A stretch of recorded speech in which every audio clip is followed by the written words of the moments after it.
epic drop.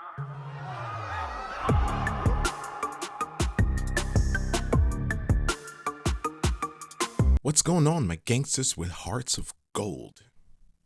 I've always had a soft spot for the Yakuza franchise. The story, the setting, the tone, and the gameplay has always been alluring to me. But to be honest, there's always been something that prevented me from finishing them. Until recently, that is.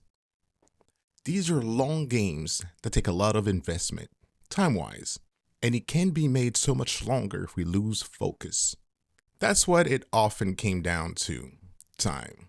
Sometimes the plot didn't move fast enough for me. Other times, I felt like it took forever to level up and get to the good moves. And so, I would take a long break, then come back and wonder, what was I doing last? Who's who again? And dreading the amount of text I would have to go through just to be able to catch up. In the game's defense, I was young, and I was impulsive. When RGG Studios started to re-release their games, I took notice because the games they made really stand out in today's market. It's just fun, and from a certain era where games really did felt unique compared to the modern landscape. It made me nostalgic to play the series that brought back fond memories of titles that were flawed, but ultimately fun to play. You know, like Dead Rising, State of Emergency, Burnout, Prototype, etc., etc. All flawed games, but all fun. These flaws are more forgivable now than ever in some backwards logic kind of way. But now, with the new Dragon engine that made the combat look way more fluid than I remembered, the character design was more refined, and I was older, and I could understand the tone and theme of the games better. But I didn't feel like replaying through the whole saga. Just when I was going to abandon the idea of jumping back into the series, they dropped Kiwami and Kiwami 2. And as much as I liked the new Dragon engine, I could not justify replaying the long games again. So then they worked on Judgment. After that, Like a Dragon, and both of them introduced new characters and made it an easy jumping on point for me. I couldn't deny that when playing these games, I felt the hands of masters at work.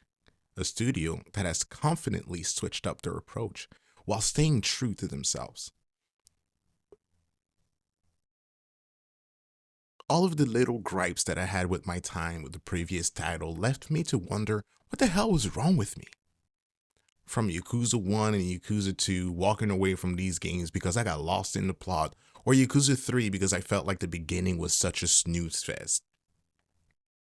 It's like, F this character development ish, and I just want to beat up some people, you know what I mean? I just want to beat up some punks. That was my only thought back then. But now,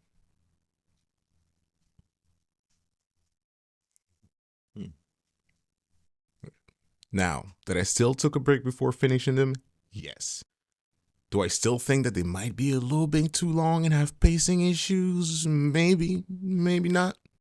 The important thing is that I appreciate these games, a newfound appreciation that I've had for studio that I almost slept on. Kind of like the way that I was sleeping on Resident Evil, but anyways, that's a story for a different time. When you think about the fact that they have found a way to leave a long-lasting contribution to this gaming thing we love so much, I tip my hat to RGG Studio.